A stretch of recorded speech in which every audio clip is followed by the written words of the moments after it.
Olá, gente querida do Coração Verde e Amarelo, mais um Jornal Foco do Brasil, compromisso com a verdade.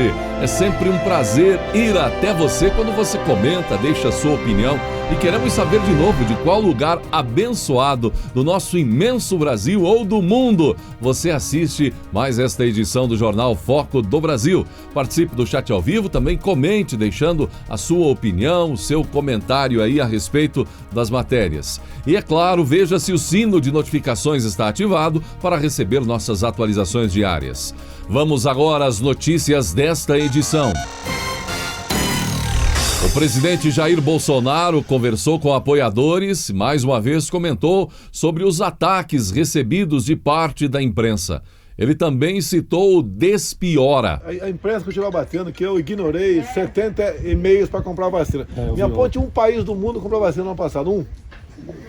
Quando é que foi a primeira pessoa vacinada? Acho que foi 12 de dezembro do ano passado. Minha cidade atingiu 40% O que é normal? Primeira dose. Onde estão sediadas essas fábricas, né? Primeiro vende para o seu povo, depois para os outros. Então continuam batendo na tecla. Bolsonaro ignorou 68 e-mails. Pô, é brincadeira, pô.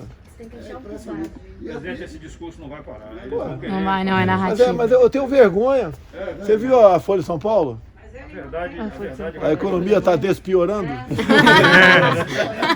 Na verdade, os números mostram que a economia está melhorando. Impressionante. Lógico. Não é referência, né? Temos inflação em alimentos, temos, ninguém nega isso. Mas, né? Fica em casa, a economia te vê depois. Estão vendo aí, Genão? Economia aí. Estão vendo a economia aí. O pessoal ficar em casa. Quem pode ficar em casa, fica, né? Funcionário público. E agora quer culpar quem tem uma poupança gorda. Agora, a massa não tem, não. E muitos brasileiros que sabem os desafios que o país e o presidente enfrentam fazem orações, não é? Orações, pedidos são feitos e muita torcida de parte dos brasileiros. E apoiadores demonstraram isso na conversa com o presidente mais uma vez. Você é uma bênção na nossa vida, você é uma bênção no nosso país e a gente crê que Deus tem muitas bênçãos para nós, para a nossa geração. E isso vai levar muito tempo, está depurando, então vai levar algumas décadas e está começando na sua mão. E eu creio em muitas vitórias aí para o nosso país. Nós precisamos de você, nós contamos com você e um abraço. Pessoal, tem muita gente melhor do que eu por aí. Tá? Mas se for comparar o nosso governo com quem nos antecedeu, não dá para comparar. O pessoal não pode deixar se trair pela memória e esquecer o que o Brasil era há poucos anos. Não é aquilo que nós sonhamos ainda, a gente vai... Estamos no caminho certo. Até o parlamento aí tem um deputado aqui, o general, colega meu, mais antigo do que eu, tem que tomar cuidado que ele é mais antigo. O parlamento também vem melhorando. Acabei de tomar café com o presidente da Câmara agora há pouco também. Que diferença do presidente anterior, né? Que ninguém lembra mais dele. Onde é que ele anda? Alguém sabe aí? Tá escondido, que ele não pode sair na rua. E também você viu a declaração do presidente da Argentina sobre brasileiros, não viu? Polemizou o negócio. O presidente da Argentina falou que eles vieram da Europa de barco, nós viemos da selva, né? Eu lembro uma coisa que logo depois que o Chaves morreu, assumiu o Maduro. E ele falava que conversava com os passarinhos que estavam encarnados na figura do Chaves. Eu acho que o Maduro e o Fernandes, para eles não tem vacina, ok? Valeu. Jogo rápido aqui tira uma para mim que eu sou esposa. Como ele está gravando aqui, isso vai para fora. Essa frase aí do presidente da Argentina, né, que nós viemos da selva. Troquei mensagem para o Zap hoje com o ex-presidente Macri da Argentina.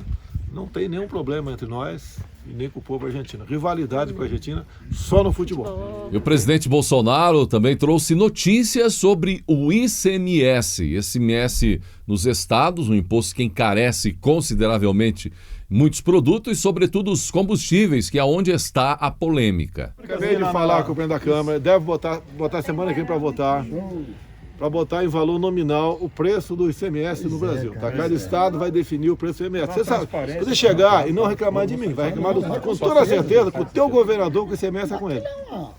Ele não é governadora não, rapaz. Ele foi imposto. Olha, o imposto nosso já é nominal. Quando eu assumi, o Temer já tinha deixado nominal. Sim. E não aumentei esse imposto desde janeiro de 2019.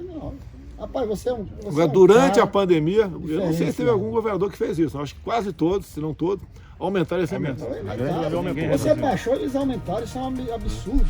O presidente Jair Bolsonaro participou de cerimônia em comemoração ao 22º aniversário de criação do Ministério da Defesa e imposição da ordem no mérito da defesa. Sofremos muito. Eu não estava na ativa, mas acompanhei esse processo de amadurecimento. Graças à formação de seus homens, a Marinha, o Exército e a Aeronáutica resistiram firmes naquele momento. O tempo passou. Chegamos no governo Temer e ele, pela primeira vez, então resolveu colocar na defesa, à frente do Ministério, um oficial-general de 4 estrelas, General Silvio Luna. E, realmente, esse amadurecimento começou a se acelerar. Chegou o nosso governo. Coloquei o general Fernando Azevedo e agora o general Braga Neto à frente da defesa. Obviamente, boas coisas e melhores começaram a aparecer. O melhor entrosamento com a nossa Câmara e com o Senado Federal. Até porque, prezado Rodrigo Pacheco, prezado Arthur Lira, nós costumamos dizer que pertencemos a quase o mesmo poder. Nós trabalhamos juntos, em harmonia. E quando isso acontece, todos ganham no Brasil. O Exército é a garantia da nossa soberania. A garantia também da nossa Constituição. Temos um governo que joga estritamente dentro das 4 linhas da nossa Constituição. Isso é paz para todos, é sinal de harmonia, é sinal de progresso. E até a nossa economia, prezado Paulo Guedes, também marcha nessa direção.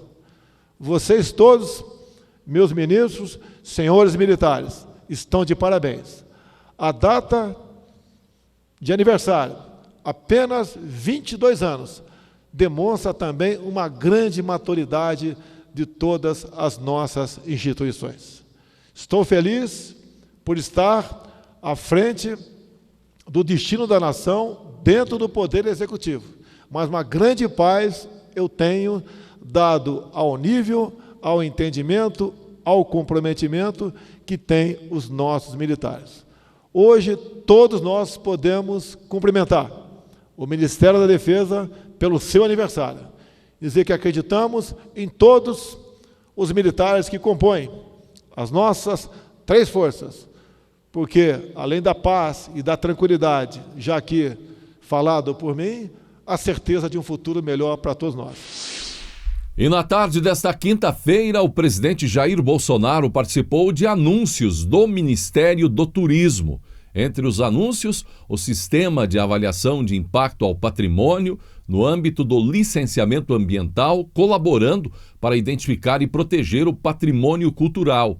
E também anúncios relacionados ao portal de investimentos e guia brasileiro de sinalização turística. O Brasil não é mais o país do futuro, é o país do presente. Durante a pandemia, o turismo foi para a lona, mas saiu de lá, dada a competência de quem está à frente do Ministério. Olha a matéria para a imprensa amanhã, vou dar a matéria para vocês aqui. Acabei de conversar com um tal de Queiroga, não sei se vocês sabem quem é, né? Nosso ministro da Saúde. E ele vai ultimar um parecer visando a desobrigar o uso de máscara por parte daqueles que estejam vacinados ou que já foram contaminados, para tirar esse símbolo, que obviamente tem a sua utilidade para quem está infectado. Se bem que para nós, o nosso protocolo, para quem está infectado, esse sim fica em casa. Não aquele fica em casa todo mundo. A quarentena é para quem está infectado. Não é para todo mundo, porque isso destrói empregos.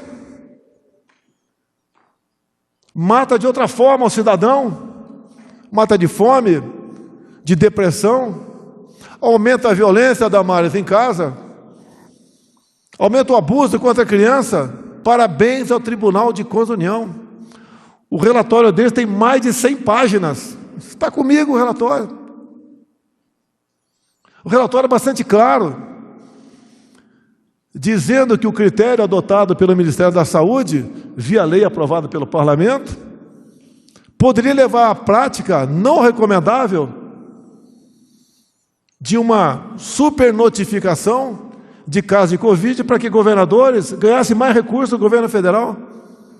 Isso é do ano passado. Claríssimo. O Tribunal de Contas da União foi exemplar. Se investigue realmente quanto por cento de óbitos não foram vitimados por Covid. Porque se confirmar, apesar de não ser conclusivo, mas com um indício muito forte, de não 50% como errei, mas 60%, segundo projeções, digo, não confirmadas pelo TCU, e subtraímos no número de mortes por Covid do ano passado, o Brasil será um dos países de menor número de mortes por 1 milhão de habitantes por Covid. Pessoas estão buscando salvar vidas e não se acomodando debaixo da cama em casa, como muitas autoridades fizeram pelo Brasil. Isso para a CPI agora é gabinete paralelo, que estão aconselhando o presidente. Muitas pessoas me aconselharam. Silas Malafaia, Paulo Scaff, que está aqui, quantas vezes conversei com ele, muitos de vocês que estão aqui presentes. Era a nossa missão, é o nosso trabalho. E se tudo se confirmar, pelo que se Deus quiser, parece que vai se confirmar, com as evidências, estavam no caminho certo.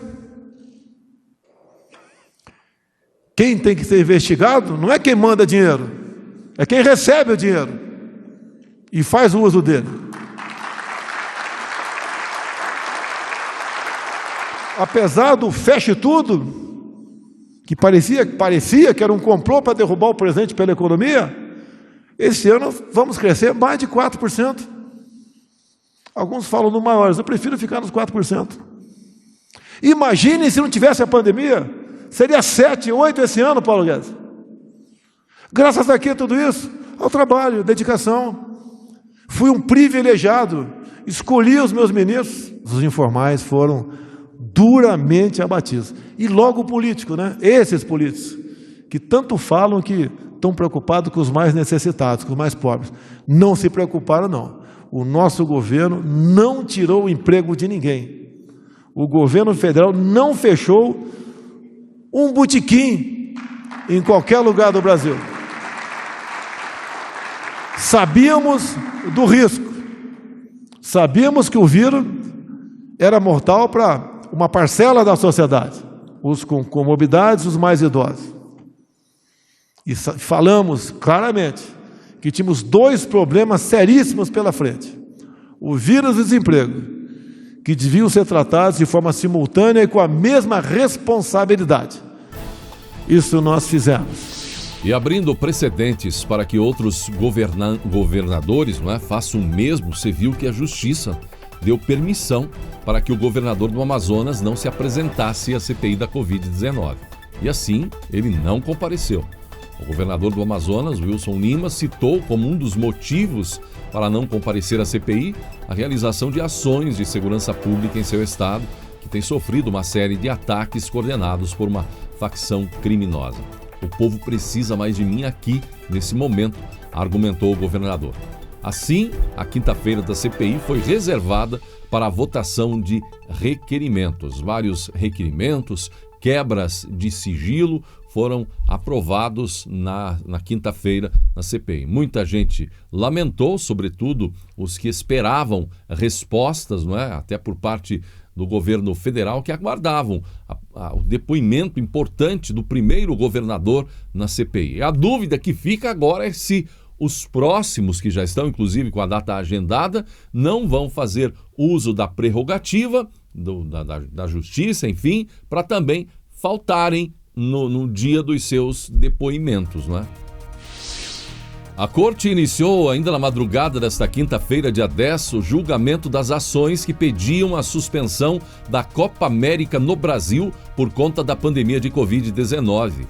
A análise aconteceu em plenário virtual, onde os ministros inserem os votos por meio de sistema eletrônico.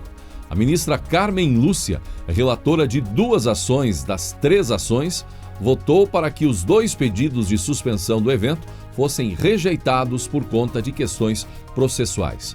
Também foi argumentado que, com rígido controle sanitário ou cuidados e ações rigorosas, o evento poderia acontecer. Ao todo, 3 ações no Supremo questionando a realização do torneio do Brasil. 2 foram apresentadas pelo PSB e pela Confederação Nacional dos Trabalhadores Metalúrgicos. Uma terceira foi apresentada pelo PT. E veja essa, as deputadas federais Gleisi Hoffmann e Érica Cocai, ambas do PT, apresentaram um requerimento para que a Câmara dos Deputados tenha o nome alterado para Câmara Federal. Segundo elas, a alteração tem como objetivo combater o que elas denominam de machismo estrutural. Não há outra razão a não ser o machismo estrutural que justifique que, em pleno século XXI, a Câmara ainda seja conhecida como Câmara dos Deputados. A despeito de as mulheres representarem a maioria da população brasileira e do enorme esforço da Justiça Eleitoral brasileira e até mesmo dos organismos internacionais e dos tratados firmados pelo país em prol da inclusão da mulher, argumentam as deputadas no requerimento. A sugestão das deputadas do PT elas afirmam que é preciso utilizar uma linguagem que desfaz a referência de discriminação ou exclusão de mulheres em favor de uma designação que expressa um lugar para todas e todos. Era só o que faltava. Mulher, cá entre nós, isso faz diferença na sua vida? Será que isso ajuda de alguma forma a evitar a violência contra a mulher, não é? No âmbito familiar, sobretudo? Alguém até questionou, não, mas o homem sofre muito mais violência que a mulher, você disse que a mulher é mais violentada. É verdade, no âmbito familiar é o assunto. Então, no âmbito familiar, a mulher infinitamente sofre mais. Mas você acha mesmo que isso aí altera alguma coisa na realidade do país? No tratamento dado à mulher? Poxa vida, era só o que faltava. Em tempos onde tem até acelerador de voz nos aplicativos, veja agora há pouco no WhatsApp, não chegava a tal boa noite a todos e a todas, que tem a cara do PT, ainda agora querem inventar que a Câmara dos Deputados iria, o quê? Câmara, como é que dá para falar isso aí? Desdeputades? Isso sim, gente, é o que podemos chamar de dar dinheiro público para alguns literalmente queimarem o tempo ou o dinheiro do povo. Muito bem pagos são todos aí para apresentar cada coisa, não é? E sabe por quê? Porque no ambiente político, quando um político dessa natureza diz boa noite a todos e a todas, na verdade eles querem dizer: valorizo homens e mulheres, por isso vote em mim. Afinal, eu digo boa noite a todos e a todas. E agora também luto para transformar Câmara dos Deputados em Câmara des Deputades. Pode ser? Deve ser que com ideias como essas, eles pensam estar despiorando o mundo.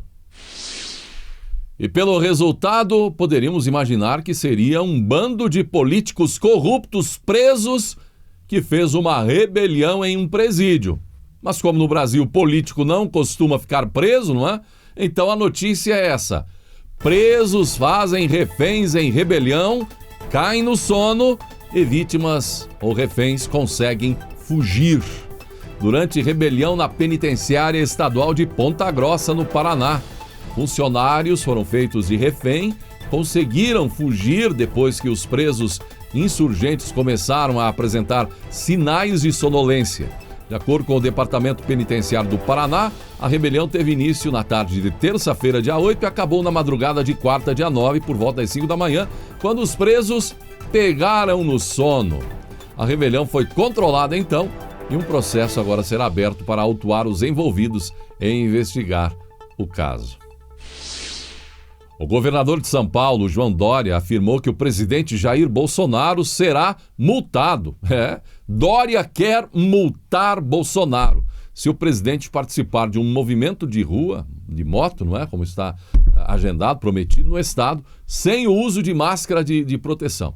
Ele será multado como qualquer outro cidadão que não usar máscara, declarou o governador em coletiva de imprensa no Palácio dos Bandeirantes. Bolsonaro planeja participar de um passeio de moto no final de semana. O presidente já participou de 2 eventos parecidos, o primeiro em Brasília e o segundo na cidade do Rio. Se multar o presidente, João Dória vai seguir o caminho do governador do Maranhão, Flávio Dino, que multou Bolsonaro também. E acostumada a priorizar notícias negativas sobre o Brasil, a Globo tem recebido sucessivas notícias desastrosas sobre a própria emissora. Nos últimos dias, a queda dramática de audiência do Jornal Nacional, da novela, logo em seguida, o Jornal Nacional. Agora saiu a notícia de que a Rede Globo foi condenada. A Globo foi condenada por uso indevido da imagem e interpretação artística. A TV Globo foi obrigada a pagar até uma indenização de R$1,2 milhão a um grupo de 12 indígenas da tribo Chavante após decisão da Justiça do Rio de Janeiro. Então, Globo perde para os índios. O fato aconteceu em 1997, quando o grupo indígena produziu e lançou um CD com músicas e vídeos. O CD foi reproduzido pela emissora. Em 1998, a emissora fez reproduções não autorizadas da obra em ao menos 2 ocasiões conhecidas. A primeira foi no programa da Xuxa, em uma apresentação da banda Carrapicho. A segunda ocorreu durante a Copa do Mundo da França. Em 2003, por meio da advogada Marta Macruz de Sá, os autores das obras acionaram a justiça para cobrar direitos de autoria e de imagem. Em sua defesa, a Globo afirmou que a reprodução não autorizada das produções indígenas se tratava de uma homenagem a eles. Em uma das decisões, antes do valor final, o juiz encarregado havia determinado indenização de R$96 mil. Entretanto, o valor final estabelecido após recursos foi de R$1.296.000, valor depositado já pela emissora para aos Chavantes. Outra notícia negativa recebida na Globo foi a de que o apresentador Fausto Silva acordou se sentindo mal na manhã desta quinta-feira, dia 10, e foi internado no Hospital Israelita Albert Einstein, em São Paulo. Pela primeira vez em mais de 32 anos de Globo, ele deixando de gravar o Domingão do Faustão por causa de um problema de saúde. No hospital, os primeiros exames mostraram que Fausto Silva está com infecção urinária, deve ficar internado até o sábado. Ele fica na Globo até o final do ano e depois vai para a Band. Lula, preocupado na reconstrução da sua imagem, já tem um responsável para cuidar da comunicação, para tentar reverter os estragos dos escândalos e escândalos de corrupção. Certamente dinheiro é que não vai faltar. E, de fato, vai precisar bastante para gastar em comunicação, marketing, não é? O PT acertou na última semana a contratação do jornalista, ex-Globo e ex-ministro Franklin Martins para atuar na pré-campanha do petista. O ministro da Secretaria de Comunicação Social no segundo governo de Lula, entre 2007 e 2010, Martins, vai coordenar toda a estrutura de comunicação. A expectativa dos petistas é que no ano que vem, o marqueteiro que integrar a equipe seja subordinado ao jornalista, que se manteve próximo a Lula, mesmo após deixar o governo. Segundo dirigentes petistas, novos reforços são esperados na comunicação de Lula, especialmente nas redes sociais. Resta saber se Franklin Martins terá condições, competência até para conseguir tamanha façanha de livrar do petista, tirar do petista a imagem que ele construiu, por exemplo, ao longo dos últimos anos do seu governo e também do governo de Dilma, os escândalos e escândalos que ele tem como marca em sua biografia. O deputado Felipe Barros, PSL do Paraná, disse à revista Oeste que a PEC que estabelece o voto impresso auditável deve ser aprovada na Câmara dos Deputados antes do recesso parlamentar em julho. Ele é o relator da comissão especial que analisa o tema. Felipe Barros espera apresentar seu relatório até o fim de junho para ser votado na comissão e assim estar pronto para ir ao plenário da Câmara. Para sim ou para não, a Câmara tem que se manifestar, defendeu. Depois, se aprovado, o texto ainda será analisado pelo Senado. A pergunta é se as mudanças poderiam começar a valer já nas eleições de 2022. O deputado responde que a decisão será do Congresso Nacional. Há quem propõe uma implementação gradual. Existe outra vertente que defende uma implementação já neste momento de 100%, afirmou. Felipe Barros disse que está adotando toda a cautela necessária para que a proposta não corra o risco de ferir cláusulas pétreas da Constituição e assim ser barrada pela Corte. O texto que vamos apresentar necessariamente tem que proteger o sigilo do voto e criar instrumentos para que isso não seja descumprido, pontuou ele. A maioria dos países usa máquina que imprime comprovantes. No Brasil, nunca houve evidência de fraude nas urnas eletrônicas. Então, pessoal, não vai haver evidência nunca. Você pode apertar o botão, recontar, vai recontar sempre a mesma coisa. Será que precisa... Pelo amor de Deus, o pessoal da Folha de São Paulo, não tem como fazer auditoria nesse trem. O que porventura foi programado vai ser cumprido, vai ser aquilo, pô. Nada é mais salutar para uma democracia do que a transparência e a auditoria, poder ser auditável, né? Falam tanto, né, que a democracia não tem preço, você tem que gastar muita coisa, gaste, mas o nome da democracia, na hora de fazer um voto auditável, um projeto aí da deputada Bia Kiss, aqui de Brasília, fica a imprensa batendo, tem um vice-ministro Barroso também criticando. O problema vamos ter problemas se tiver o voto impresso. O problema é que é, Barroso? O Barroso queria o voto por telefone, é isso, não é? Já imagina, o ministro Barroso sabe o que é o voto por telefone, né? Você vai votar na tua casa, né? com o QR Code, sei lá o que for. Pô, pode o teu marido influenciar o teu voto, você mandar teu marido votar em outra pessoa, mexer com os filhos. Numa comunidade pode o chefe da comunidade ali juntar os eleitores. Vamos votar, galera? Prepara aí. Pô, será que tem emoção? Pega o celular do cara e resolve o problema. Ou aí compra o voto se quiser também. Compra o voto. Ministro Barroso, dono da verdade, eu vi uma coisa importante ele falar hoje, pessoal, presta atenção. Eu ouvi. Se o Congresso aprovar, que seria uma promulgação de uma PEC, e não for judicializado, nós vamos cumprir. Que negócio é esse? For judicializado? Que negócio é esse, ministro Barroso? Quer dizer, se alguém entrar com uma ação no Supremo, você vai despachar lá que não vale a PEC, aí, a emenda à Constituição dos deputados e senadores, uma pessoa vai querer derrubar no mínimo 308 deputados, né, com o quórum mínimo, e no mínimo 54 senadores, é isso, mais ou menos, 53? Não tem cabimento isso. Se o Congresso aprovar o voto impresso, vamos ter eleições com voto impresso e ponto final, não se discute mais esse assunto. Ponto final. Nós devemos, cada um de nós deve respeitar a Constituição, respeitar o Parlamento brasileiro,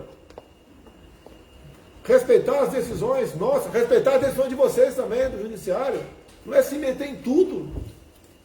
Se não for judicializado, nós vamos cumprir. Vai cumprir sim. Se o Congresso promulgar a PEC do voto auditável impresso, teremos eleições com voto impresso em 22 e ponto final. Não discute mais esse assunto. Não tem que ninguém dar palpite. Ninguém. Temos a representação do Parlamento brasileiro. Vamos respeitar o Congresso Nacional. Não fica com filigranas, né, dando uma pessoa que sabe tudo, não sabe nada. Não sabe o que é um voto numa pessoa, numa comunidade. Não sabe o que é um voto nos sertões da vida desse Brasil por aí. O que acontece? E por que alguns institutos de pesquisas eleitorais estão falindo? O famoso Ibope, por exemplo, fechou. Talvez alguns fiascos ou vários fiascos em eleições? A falta de credibilidade? Ou o quê? Bom, alguns ainda continuam fazendo as tais pesquisas de opinião.